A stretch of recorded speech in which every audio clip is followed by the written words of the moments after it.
your percentage of renters versus owner-occupiers.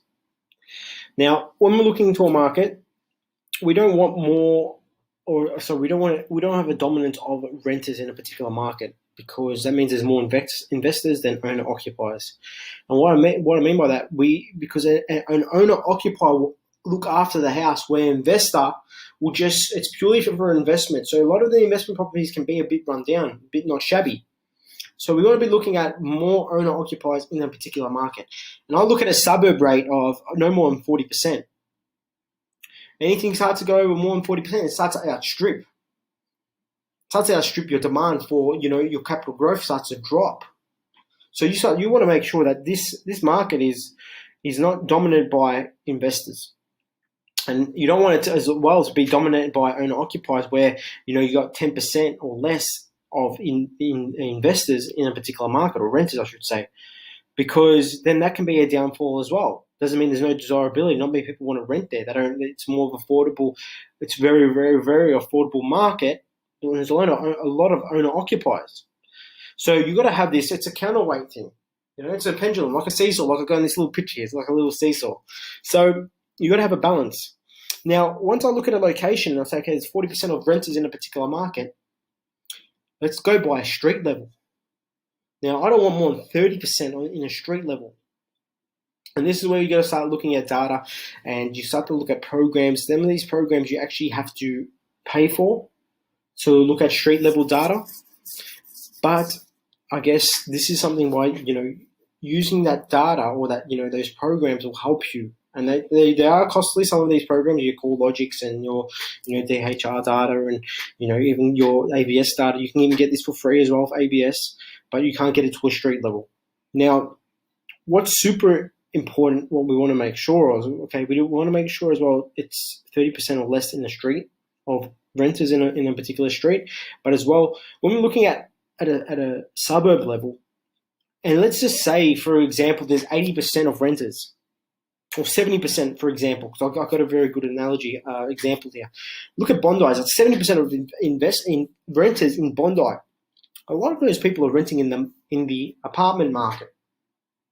So how do you know what are these renters, or what markets or what dwellings are they in? Are they in houses, townhouses, apartments, units, etc.? Now, looking at ABS data, which I'm going to do a video which I've spoken about before, how to find out individual data dwellings of investors per these dwellings, because that's super important. We might look into a market and might be a large 50-50 ratio, and then we got to scale it down. What market are they in? What dwelling type? Are they in a house? Are they in your apartments, townhouses, etc.? And then we can make it understand. Okay, there's probably 32% of investors in a home, so it's a high demand, and there's not many homes for lease. So these things start to add up. Your vacancy rates start to add up with your renting listings and your percentage of renters per household, etc. So this is something to have a look at. Street level is super important, because have a think about this. If you had a lot of investors in a street level, a lot of those property prices, or that market in that particular street, won't grow as well as some other streets that have more owner-occupiers in the street, because the owner-occupiers look after their house. So a little secret tip, we look into a market where there's not many owner-occupiers. Not many investors or renters in a particular street. Now, I call this, if we can get the house, it's the ugly duckling syndrome. Like I've talked before about the suburb, the ugly duckling syndrome. Same goes for the house. Because if I can get that house in a particular in a street where there's a lot of homeowners, beautiful homes around me, and I've got homes that are a lot more nice and desirable, but I got the opportunity of doing an uplift by a renovation, and I've purchased maybe the ugliest house in the street, and maybe it's valued, $100,000 or more, less than what we've purchased it at, because it's quite rugged. Now you've got the opportunity to, meet those properties at the same level of capital growth.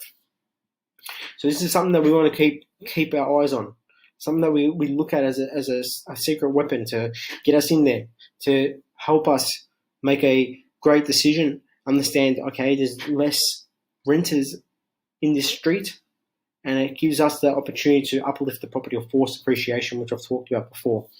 So thank you for watching this video once again.